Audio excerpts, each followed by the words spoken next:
Assalamu alaikum viewers. I hope you all fine. I'm Alifnan Khan and today we will discuss about the homeostasis. Uh, Very important short and long questions. So let's start. बिस्मिल्लाहिर्रहमानिर्रहीम. सबसे पहले हम देखेंगे जी short questions कौन कौन से हैं जो कि पेपर के पॉइंट ऑफ व्यू से बहुत ज़्यादा इंपॉर्टेंट होते हैं. तो चलते हैं जी पहले क्वेश्चन पे. What are the major organs involved in homeostasis in human body? State the roles of each of these organs. ठीक है, इसमें उसने पूछा है कौन से मेजर ऑर्गन्स हैं होम्योस्टेसिस में. तो आप बता सकते हैं जी इसमें लंग्स हैं, स्किन्स है, किडनी है और उसके आपने रोल्स बता देने. ठीक है, तो ये इसमें आपका ये शॉर्ट कवर हो जाएगा. नेक्स्ट है डिफाइन होम्योस्टेसिस. होम्योस्टेसिस डिफाइन करें. होम्योस्टेसिस बेसिकली इंटरनल कंडीशन की मेंटेनेंस होती है. एग्जांपल आप ये बता सकते हैं कि 37 डिग्री हमारा बॉडी टेम्परेचर है और ग्लूकोज का लेवल हमारा जो है रिमेन कांस्टेंट रहता है. आगे what is osmo regulation. Osmo regulation water and salt की मेंटेनेंस होती है. ठीक है, बाकी आपको जो है वो अपनी बुक से इसका आंसर मिल जाएगा. Next what is mean bye thermo regulation. Thermo regulation internal body temperature की मेंटेनेंस है. आगे नेक्स्ट चलते हैं what is the difference between osmo regulation thermo regulation. तो वही पीछे वाला आप आंसर यहाँ लिख सकते हो. What is meant bye excretion. Excretion भी एक होम्योस्टेसिस का प्रोसेस होता है जिसके दौरान मेटाबॉलिक वेस्ट को एलिमिनेट किया जाता है बॉडी से ताकि इंटरनल कंडीशंस को मेंटेन किया जा सके. उसके बाद नेक्स्ट चलते हैं जी होम्योस्टेसिस कैसे होती है कार्बन डाइऑक्साइड और ऑक्सीजन की. क्योंकि कार्बन डाइऑक्साइड दिन के दौरान जो प्रोड्यूस होती है ना उस वक्त ये वेस्ट प्रोडक्ट नहीं होती, लेकिन रात के दौरान ये वेस्ट प्रोडक्ट होती है क्योंकि उस वक्त फोटोसिंथेसिस नहीं हो रही होती. तो उससे फिर ये डिफ्यूजन के ज़रिए और स्टोमेटा के ज़रिए इस तरह रिमूव कर दी जाती है. ऑक्सीजन जो है वो मेसोफिल सेल्स के दौरान जो है वो ड्यूरिंग डे टाइम बनती है as a by product. Utilisation के बाद इसको रिमूव कर दिया जाता है. ट्रांसपेरेशन क्या है जी. What is the transpiration. Loss of water है. ठीक है, from the surface of plant. Or guttation and dew same processes. तो इसका आंसर नो भी आप लिख सकते हो और इसमें गुटेशन की डिफाइन और ड्यू प्रोसेस की डिफाइन भी आप लिख सकते हैं. Next differentiate between turgidity and guttation. तो turgidity and guttation basically turgidity होती है कि प्लांट्स अपने अंदर जो है वो large amount of water store करते हैं, लेकिन गुटेशन में वो ड्रॉप्स की फॉर्म में अपने जो है वो वाटर को अपीयर करते हैं टिप ऑफ एजेस पे. उसके अलावा नेक्स्ट चलते हैं how metabolic waste are remove from the body sorry from the plant body for homeostasis. ठीक है, तो या तो वो डिपॉजिट कर सकते हैं, ठीक है, या फिर उनको एक्सक्रीटरी प्रोडक्ट्स को रिमूव कर देंगे from the body during leaf fall, या फिर वो रिमूव कर देंगे रेजन्स की फॉर्म में, गम्स की फॉर्म में. आगे what is the difference between resins and gums. Resins basically coniferous plant release करते हैं, गम्स कीकर करती है. आगे what osmotic adjustment are present hydrophytes for homeostasis of water. Hydrophytes के अंदर बेसिकली इनके अंदर जो है वो लार्ज नंबर ऑफ स्टोमेटा होते हैं, ब्राउड लीव्स होते हैं. इसके अलावा यही इनको हेल्प करती है एक्स्ट्रा वाटर रिमूव करने में. आगे but osmotic adjustment present in xerophytes. अब जीरोफाइट्स के अंदर कौन कौन से इनके अंदर सकुलेंट ऑर्गन्स होते हैं. ठीक है, less number of stomata present है. तो इस तरीके से आप बाकी का आंसर आप अपनी जो है वो बुक से निकाल सकते हैं. उसके अलावा नेक्स्ट चलते हैं जी डिफाइन हेलोफाइट्स. हेलोफाइट्स क्या होते हैं. तो आप ये बता सकते हैं जो सी वाटर में रहते हैं, साल्टी इन्वायरमेंट में. इसके अलावा इसमें डिफरेंट आप चीज़ें इसके रिलेटेड बता सकते हैं. Next what are the succulent organ. Succulent organ xerophyte से आपको मिलेगा. ठीक है, उनके अंदर स्पेशल पैरेन्काइमा सेल्स होते हैं जिनके अंदर वो लार्ज जो है स्टोर करते हैं वाटर को, लार्ज क्वान्टिटी ऑफ वाटर. आगे difference latex and mucilage. Latex जो है रबर प्लांट रिलीज करते हैं, म्यूसिलेज कॉनिफेरस प्लांट और लेडी फिंगर. हाइड्रोफाइट और जीरोफाइट में क्या डिफरेंस है, ये आप वही पीछे वाला आंसर लिख सकते हैं. नेक्स्ट है जी water hydrophyte give two example. तो इसमें भी आप हाइड्रोफाइट्स लिखोगे. ये वो प्लांट्स हैं जो लिव रहते हैं कम्प्लीटली या पार्शली सबमर्ज होके फ्रेश वाटर के अंदर. एग्जांपल फिर आप इसकी वाटर लिली लिख सकते हो. जीरोफाइट्स में भी आप बताओगे ड्राई एनवायरनमेंट में रहते हैं, इनके अंदर थिक वैक्सी क्यूटिकल होती है और लेस नंबर ऑफ स्टोमेटा होते हैं, सकुलेंट ऑर्गन्स होते हैं. तो ये डिफरेंट चीज़ें आप लिख सकते हैं. ऑस्मोसिस में आप लिख सकते हो जी osmosis the movement of water from hypotonic solution to hypotonic solution. ये वाला इतना भी काफ़ी है. आगे why does transpiration not occur at night. रात के दौरान ट्रांसपायरेशन जो है वो क्यों नहीं होती. क्योंकि ज़ाहिर सी बात है उस वक्त जो है वो सनलाइट नहीं होती. ठीक है, transpiration usually does not occur. क्यों, क्योंकि ज़्यादातर प्लांट्स एक तो अपने स्टोमेटा क्लोज रखते हैं, फोटोसिंथेसिस भी नहीं हो रही होती. ठीक है, उससे फिर कार्बन डाइऑक्साइड और ऑक्सीजन का एक्सचेंज, वो सारा प्रोसेस इसके अंदर आप लिख सकते हो. Next where do the hydrophyte live. Hydrophyte कहाँ पे रहते हैं जो मैं आपको पहले पीछे क्वेश्चन में बता चुका हूँ. उसके बाद नेक्स्ट चलते हैं जी how plant exceed extra water. Extra water remove करने के लिए उनके पास ट्रांसपेरेशन है, रोटेशन है, ड्यू प्रोसेसेस हैं, इस तरीके से डिफरेंट. आगे write about the homeostasis of oxygen. ये मैं आपको पीछे बता चुका हूँ. आगे next, how calcium oxalate is deposited from plant body, ये बेसिकली आएगा removal of other metabolic waste, ठीक है, जो कि कैल्शियम ऑक्सलेट डिपॉजिट होते हैं in the form of crystals in the leaves and stem of many plant, इसकी example है टोमेटो। आगे हेलोफाइट्स कहाँ पे रहते हैं, हेलोफाइट्स सी वाटर में रहते हैं। उसके अलावा बाकी इसकी अडेप्टेशंस आप लिख सकते हैं। इसके अलावा नेक्स्ट रहते हैं, what is mean by the metabolic waste, metabolic waste क्या होते हैं, वो मटेरियल हैं जो कि हमारी बॉडी मेटाबॉलिज्म में बनते हैं और ये हमारी बॉडी को हार्म कर सकते हैं। Write about homeostasis carbon dioxide, ये मैं आपको पीछे बता चुका हूँ। आगे how excretory products are removed in trees, ये भी मैं आपको पहले बता चुका हूँ कि जो during the leaf fall excretory product remove किए जाते हैं। ज़ीरोफाइट्स कहाँ पे रहते हैं जी, ड्राई इन्वायरमेंट्स में रहते हैं, और वही वाला पीछे वाला जो मैंने आपको मतलब आंसर बताया वो भी लिख सकते हैं आप इधर। नेक्स्ट चलते हैं जी, how skin perform the function of regulation, skin basically goose bump generate करती है, ठीक है, उस तरीके से फिर हमारी बॉडी का टेम्परेचर रेगुलेट होता है। लंग्स कैसे हेल्प करते हैं कार्बन डाइऑक्साइड को, how lungs help in homeostasis, इसका आंसर आप लिख सकते हैं कि लंग्स हेल्प करते हैं होम्योस्टेसिस में, ताकि क्योंकि वो हमारी ब्लड के अंदर कार्बन डाइऑक्साइड की कंसंट्रेशन को मेंटेन करते हैं। आगे किडनी कैसे हेल्प करते हैं, किडनी बेसिकली फ़िल्टर करते हैं एक्सेस वाटर साल्ट को फ्रॉम द ब्लड और यूरिन बनाते हैं। डर्मिस क्या है, डर्मिस एक जो है इनर लेयर है, ठीक है, स्किन की, जिसके अंदर ब्लड वेसल्स हैं, सेंसरी नर्व एंडिंग है, तो ये सारा लिख सकते हैं आप इसमें।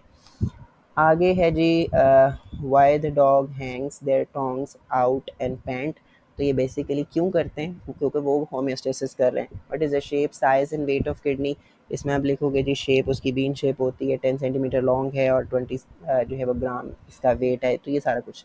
नेफ्रॉन क्या है, नेफ्रॉन व्हाट इज़ ये बेसिकली द फंक्शनल यूनिट है, ठीक है, नेफ्रॉन के आंसर में आप लिखोगे कि फंक्शनल यूनिट ऑफ किडनी। आगे व्हाट इज़ रेनल कॉर्पुसल्स, रेनल कॉर्पुसल्स ये बेसिकली बात करें तो नेफ्रॉन के दो पार्ट्स हैं, रेनल कॉर्पुसल्स और रेनल टिब्यूल, तो आपने ये लिखते हैं कि रेनल कॉर्पुसल्स उसका पार्ट है और ये टिब्यूलर नहीं होता, इसके भी आगे दो पार्ट्स हैं, जो कि उसने आगे भी पूछ लिया कि इसके दो पार्ट्स बताएं, वो कौन से हैं, ग्लोमेरुलस और बोमेंस कैप्सूल।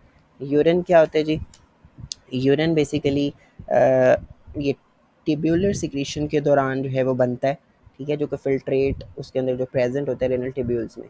आगे हमारी स्किन में कितनी लेयर्स होती हैं, दो लेयर्स हैं, एपिडर्मस और डर्मस, और इनका फंक्शन जो है वही वाला है। डर्मस के अंदर ये बेसिकली आउटर प्रोटेक्टिव लेयर है, इसके अंदर ब्लड वेसल्स नहीं होती।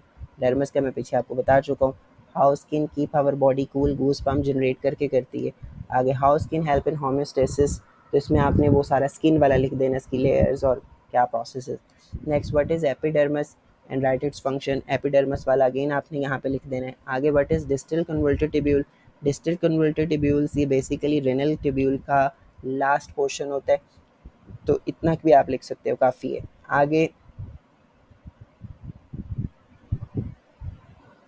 आगे उसके बाद है जी व्हाट आर गूस पम्प्स, तो गूस पम्प आप जो है ये स्किन वाले टॉपिक से आप लिख सकते हो कि जो मैंने आपको पहले बताया कि स्मॉल मसल्स उसमें कंट्रैक्ट करते हैं जो कि हेयर्स के साथ अटैच होते हैं और गूस पम्प बनाते हैं। Name the organ of the urinary system of man, इसमें आप जो है वो किडनी लिख सकते हैं। Right the size of kidney, ये पीछे भी हम क्वेश्चन पढ़ चुके हैं, वहाँ से आंसर लिख सकते हैं आप इसका। आगे बढ़ते the important part of nephron, nephron के इंपॉर्टेंट पार्ट दो हैं, रेनल कॉर्पस और renal tubule. Renal tubule basically क्या है, ये वो पार्ट है जो स्टार्ट होता है आफ्टर वुमेन्स कैप्सूल, और इसका फर्स्ट पोर्शन प्रॉक्सिमल है। कन्वर्टेड टिब्यूल्स अगला पोर्शन यू शेप है और लास्ट वाला डिस्टल है। आगे नेक्स्ट चलते हैं जी, रेनल टिब्यूल और रेनल कॉर्पोसल्स और रेनल टिब्यूल के के दरमियान क्या डिफरेंस है, तो आप वही वाले लिखो जो मैंने आपको पहले बताया। रेनल कॉर्टेक्स क्या होता है, ये आउटर पार्ट है किडनी का, रेड डार्क रेड कलर होता है। रेनल मेडुला इनर पार्ट है और ये पेल रेड होता है। आगे प्रेशर फिल्ट्रेशन जो है ये यूरिन बनाने में, क्योंकि जो किडनी का मेन फंक्शन है यूरिन बनाना है, तो ये 3 स्टेप में होता है। पहला प्रेशर फिल्ट्रेशन है, दूसरा सेलेक्टिव रीअब्जॉर्प्शन है, तीसरा टिब्यूलर सिक्रीशन है। प्रेशर फिल्ट्रेशन के अंदर जो है वो क्या होता है, ज़्यादातर वाटर साल्ट ग्लूकोज यूरिया जो है वो बाहर आ जाते हैं ग्लोमेरुलस कैपिलरी से और ये वुमेन्स कैप्सूल के अंदर चले जाते हैं, उसी को हम ग्लोमेरुलर फिल्ट्रेट कहते हैं। तो ये आगे वाला क्वेश्चन भी इसी में कवर हो जाता है, व्हाट इज़ ग्लोमेरुलर फिल्ट्रेट। उसके बाद नेक्स्ट चलते हैं जी, what is meant by selective reabsorption, तो ये दूसरे वाला प्रोसेस है जिसके अंदर सेलेक्टिव रीअब्जॉर्प्शन होती है। 99% ग्लोमेरुलर फिल्ट्रेट रीअब्जॉर्ब हो जाता है, तो ये प्रोसेस होता है ऑस्मोसिस से, डिफ्यूजन और एक्टिव ट्रांसपोर्ट से। नेक्स्ट टिब्यूलर सिक्रीशन क्या है, टिब्यूलर सिक्रीशन के अंदर डिफरेंट आयंस क्रेटिनिन यूरिया जो है वो सिक्रीट किए जाते हैं ब्लड से फिल्ट्रेट के अंदर रेनल टिब्यूल में, तो ये बेसिकली डन किया जाता है ताकि नॉर्मल पीएच मेंटेन हो सके। आगे प्रेशर फिल्ट्रेशन ट्यूबुलर सिक्रीशन के दौरान डिफरेंस जो है ये आप अगेन से वही वाला लिख सकते हैं। How kidney works when there is a shortage of water, ठीक है, जब शॉर्टेज होगी वाटर की तो किडनी जो है वो लेस वाटर को फिल्टर करेगा और ग्लोमेरुलर कैपिलरी से, और रीअब्जॉर्प्शन ज़्यादा हो जाएगी। आगे नेक्स्ट है हाइलेस और पेल्विस। क्या होता है?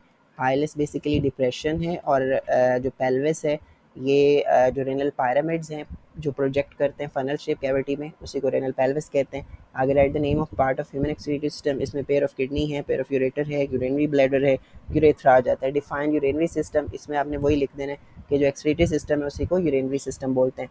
Right down the structure and positions of kidney. इसमें आप वही वाला लिख सकते हो जो मैंने आपको पहले बताया कि स्ट्रक्चर के बारे में, पोजीशन आपने बताना है तो ये against the back wall of abdominal cavity just below the kidney, sorry just below the diaphragm. उसके बाद नेक्स्ट चलते हैं हमारा क्वेश्चन व्हाट इज़ द हाइलेस्ट, मैं आपको पहले पीछे बता चुका हूँ। रेनल कॉर्टेक्स भी हमारा हो गया है। व्हाट इज़ रेनल मेडोला, ये भी हो गया है। What is mean bye proximal converter tubules. Proximal converter tubules जो हैं ये फर्स्ट पोर्शन होते हैं रेनल टिब्यूल का, तो ये आप वहाँ से लिख सकते हैं। नेक्स्ट व्हाट इज़ लोप ऑफ फेनले। लोप ऑफ फेनले रेनल टिब्यूल का मिडल पार्ट है, तो ये इतना भी आंसर आपका काफ़ी है। उसके बाद नेक्स्ट चलते हैं write down any two major causes of kidney stones. ठीक है, किडनी स्टोन्स की दो मेजर काजेज जो हैं यहाँ पे उसने पूछी हैं। तो किडनी स्टोन में आप ये लिख सकते हो कि आप जो है वो डाइट मेजर काजेज़ है, रिकरिंग यूरिनरी ट्रैक इन्फेक्शन है, लेस इनटेक ऑफ वाटर है, इस तरीके से आप लिख सकते हो। सिम्टम्स क्या हो सकती हैं? वॉमिटिंग, ठीक है, लोअर एब्डोमेन में पेन हो सकता है, किडनी में पेन हो सकता है। आगे लिथोट्रिप्सी क्या है? What is lithotripsy. लिथोट्रिप्सी एक मेथड है नॉन इलेक्ट्रिकल शॉक वेव्स, इसके अंदर जो है बाहर से बम्बार की जाती है स्टोन पे, ठीक है, और वो स्टोन सैंड बन जाती है और बाहर आ जाती है। नेक्स्ट राइट कंट्रीब्यूशन अबू अल कासिम अल ज़हरवी। इसका कंट्रीब्यूशन क्या है कि इसने इन्वेंटेड जो है किए हैं बहुत ज़्यादा सर्जिकल प्रोसीजर, जिसके अंदर सर्जिकल रिमूवल ऑफ स्टोन भी आता है फ्रॉम यूरिनरी ब्लैडर। आगे चलते हैं जी next write the contribution of Abu Nasir al Farabi. Abu Nasir al Farabi आप ये कंट्रीब्यूशन लिख सकते हो कि ये प्रोमिनेंट साइंटिस्ट हैं जिन्होंने who wrote many books that contain information about the kidney diseases. Next, what do you mean by the kidney failure? Kidney failure का मतलब होता है कंप्लीट या partial failure of kidney to function. इतना भी answer इसका काफ़ी है। Next, what are the causes of renal या kidney failure. Renal kidney failure के काजेज क्या हैं जी? डायबिटीज़, मेलाइटिस और हाइपरटेंशन ये द लीडिंग काज हैं। आगे describe the process of the peritoneal dialysis. अब इसमें आपने पूरा जो है वो प्रोसेस लिखना है कि होता क्या है इसके अंदर। डायलाइसिस फ्लूइड को पंप किया जाता है पेरिटोनियल कैविटी के अंदर जो कि स्पेस अराउंड द गट, और उस यही कैविटी लाइंड होती है पेरिटोनियम के साथ। पेरिटोनियम के अंदर ब्लड वेसल्स हैं। जब हमने डायलाइसिस फ्लूइड को पेरिटोनियल कैविटी के अंदर रखना है तो वेस्ट मटेरियल पेरिटोनियल जो है ब्लड वेसल से डिफ्यूज़ करेंगे डायलाइसिस फ्लूइड के अंदर, और फिर वहाँ से उसको ड्रेन आउट कर लिया जाएगा। Next write down the symptom of the kidney failure. Kidney failure के सिम्टम है हाई लेवल ऑफ यूरिया और other waste, vomiting, nausea, weight loss, तो ये सारे आ सकते हैं। उसके बाद नेक्स्ट है जी व्हाट इज़ हीमोडायलिसिस। अब हीमोडायलिसिस क्या होता है? हीमोडायलिसिस के अंदर आप सारा भी लिख सकते हैं, ठीक है, जिसके अंदर आप ये लिखोगे जी हीमोडायलिसिस के अंदर एक अपरेटस यूज़ होता है जिसको डायलाइज़र कहते हैं। अब उसकी लॉन्ग ट्यूब्स उसके अंदर होती हैं जो कि सेमी परमेबल के तौर पे वर्क करती हैं, ब्लड फ्लो करते हैं उन ट्यूब्स के थ्रू। डायलाइसिस फ्लूइड भी उसके अंदर जो है वो फ्लो कर रहा होता है, ठीक है। एक्स्ट्रा वाटर वेस्ट जो है ब्लड से डायलिसिस फ्लूइड में जाते हैं, तो इस तरीके से जो क्लीन ब्लड है वो रिटर्न कर दिया जाता है। और ये हीमोडायलिसिस का ट्रीटमेंट जो है वो 3 टाइम्स करना पड़ता है पर वीक। नेक्स्ट है what is mean by dialysis. Dialysis basically क्या है जी? Cleaning of blood by the artificial ways, और इसमें there are the two method of dialysis, जिसके अंदर पेरिटोनियल जो है वो डायलाइसिस है और हीमोडायलाइसिस है। What is the kidney transplant. Kidney transplant basically क्या होता है? ये रिप्लेसमेंट है patients damage kidney with a donor healthy kidney. Next, which problem may arise after kidney transplant. Kidney transplant के अंदर जो प्रॉब्लम्स आ सकती हैं वो ट्रांसप्लांट रिजेक्शन है, इन्फेक्शन है, इम्बैलेंसेज हैं in the body fluids which can lead to the bone problems and ulcers. इसके अलावा in how many veg kidney failure can be treated. तो इसको ट्रीट करने के दो ही मेथड हैं, ठीक है, डायलिसिस और किडनी ट्रांसप्लांट। नेक्स्ट उसके बाद चलते हैं जी write two complexities that can arise. ये पीछे मैं आपको शॉर्ट क्वेश्चन बता चुका हूँ, उसमें से आपने लिख लेने। आगे what is meant by the tissue rejection. ये टिश्यू रिजेक्शन बेसिकली वही प्रॉब्लम है जो कि किडनी ट्रांसप्लांट के दौरान हो सकती है। आगे write down two symptoms of kidney failure. अब किडनी फेलियर की दो जो है सिम्टम्स लिखनी है। इसमें high level of urea, other waste in the blood, और which can result in vomiting, nausea, weight loss, तो ये सारी चीज़ें आ सकती है। इसके अलावा excessive fluids in body may also causes swelling of legs, feet, shortness shortness of breath, तो ये सारी चीज़ें आ सकती हैं। Next, what are the kidney stones? Kidney stones क्या होते हैं? जब यूरिन कंसनट्रेटेड होता है ना तो उसमें कुछ साल्ट्स हैं, ठीक है, वो बेसिकली बन जाते हैं। अब वो जो लार्ज क्रिस्टल्स हैं वो पास नहीं करते यूरिन में, तो फिर वो डिपॉजिट हो जाते हैं, ठीक है, वो जो हार्ड डिपॉजिट है उन्हीं को हम किडनी स्टोन्स बोलते हैं। नेक्स्ट, डायलाइज़र क्या है? डायलाइज़र बेसिकली अपरेटस है जो कि हीमोडायलिसिस में यूज़ होता है। उसके बाद चलते हैं जी लॉन्ग क्वेश्चंस पे। लॉन्ग क्वेश्चन कौन कौन से ज़्यादा इंपॉर्टेंट हैं अब हम वो देखेंगे। इसमें पहला प्रोसेस जो है वो पहला जो है long question, discuss the homeostasis of carbon dioxide and oxygen, ठीक है, जो मैं आपको पहले बता चुका हूँ कि कार्बन डाइऑक्साइड डे के दौरान जो है वो यूज़ हो रही होती है, उस वक्त तो वेस्ट प्रोडक्ट नहीं है, नाइट के दौरान होती है तो उसको रिमूव कर दिया जाता है। ऑक्सीजन का भी मैंने पीछे आपको बताया। इसके अलावा अगला क्वेश्चन है, in how many groups plants are divided on the basis of available amount of water and salt, explain each group. तो इसमें उसने जो है वो हाइड्रोफाइट्स, ज़ीरोफाइट्स और हेलोफाइट्स का पूछा हुआ है, इसमें आपने जस्ट वो लिखना है। उसके बाद how do the plant remove extra water from their bodies? Extra water कैसे निकालते हैं? तो ये भी मैं आपको पहले भी बता चुका हूँ। एक्स्ट्रा वाटर जो है बेसिकली रिमूव होता है from the plant body by transpiration, ठीक है, ट्रांसपायरेशन रोटेशन करते हैं तो इस तरीके से प्लांट एक्स्ट्रा वाटर रिमूव कर देते हैं। उसके बाद नेक्स्ट चलते हैं जी, write the osmotic adaptations of hydrophytes and xerophytes, ठीक है, हाइड्रोफाइट्स और ज़ीरोफाइट्स की अडेप्टेशंस जो हैं वो क्या हैं? तो ये आपने वो सारा लिख देना है कि हाइड्रोफाइट्स के अंदर जी ब्राउड लीव्स होते हैं, लार्ज नंबर ऑफ स्टोमेटा होता है, ठीक है, जो मैं आपको पहले शॉर्ट क्वेश्चन में भी बता चुका हूँ। ज़ीरोफाइट्स का भी बता चुका हूँ कि इनके अंदर सकुलेंट ऑर्गन्स होते हैं, लेस नंबर ऑफ स्टोमेटा होते हैं, डीप रूट्स होते हैं ताकि मैक्सिमम जो है ये वाटर एब्जॉर्ब कर सकें। इसके अलावा डिफाइन ऑस्मो रेगुलेशन, ठीक है, ऑस्मो रेगुलेशन क्या है और किडनी का रोल आपने बताना ऑस्मो रेगुलेशन में। तो इसमें वही वाला जो है वो आप लिख सकते हो कि जब हमारी बॉडी के अंदर ज़्यादा पानी होगा तो किडनी क्या करेगा, और जब हमारी बॉडी के अंदर जो है वो पानी की शॉर्टेज होगी तो किडनी क्या करेगा। तो इसमें ये वाला प्रोसेस आपने लिखना है। उसके बाद नेक्स्ट चलते हैं जी, describe the structure of kidney with the help of diagram. इसमें आपने डायग्राम बनानी है और उसकी स्ट्रक्चर को एक्सप्लेन करना है, नेफ्रॉन पे नहीं जाना। आगे है with the help of label diagram explain the structure of nephron, ठीक है, आपने लेबल डायग्राम बनानी है और स्ट्रक्चर नेफ्रॉन का बताना है। अब यहाँ पे नेफ्रॉन के बारे में आपने लिखना है। उसके बाद नेक्स्ट है describe the functioning of kidney, कि किडनी का फंक्शन बताना है। किडनी का मेन फंक्शन क्या है? यूरिन बनाना, और ये 3 स्टेप्स में होता है। पहला है प्रेशर फिल्ट्रेशन, दूसरा सेलेक्टिव रीअब्जॉर्प्शन और तीसरा है ट्यूब्यूलर सिक्रीशन। आगे है examine the लॉन्गिट्यूजनल section of a mammalian kidney. तो इसमें भी आप वो सारा प्रोसेस लिख सकते हो, रेनल कॉर्टेक्स, रेनल मेडोला, ठीक है, ये वो वही वाला क्वेश्चन है।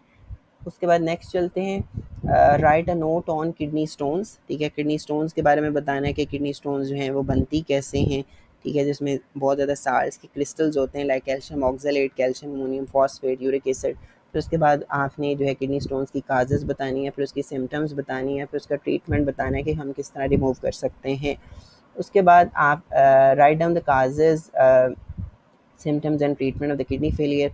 तो इसमें भी आपने सबसे किडनी फेलियर के काजेज़ बताने, जो कि डायबिटीज़, हाइपरटेंशन में हमने पीछे ये सारे वन बाय वन जो हैं उसमें हमने कर लिए हैं शॉर्ट क्वेश्चंस में। आगे explain peritoneal dialysis with the help of diagram, ये भी मैंने आपको शॉर्ट क्वेश्चंस में बता दिया है। आगे right a note on haemodialysis, haemodialysis वाला भी लॉन्ग क्वेश्चन मैंने आपको शॉर्ट में सारा कवर कर दिया है। आगे right a note on kidney transplant. Kidney transplant basically हमने ये शॉर्ट में थोड़ा सा कवर किया था कि रिप्लेसमेंट होती है पेशेंट की डैमेज किडनी की डोनर किडनी के साथ। और इसमें आप ये भी बता सकते हो कि किडनी जो डोनेट होगा वो या डिजीज़ डोनर हो सकता है या लिविंग डोनर हो सकता है। अब डोनर मे और may not be the relative, ठीक है, ये रिलेटिव हो भी सकता है पेशेंट का, नहीं भी हो सकता।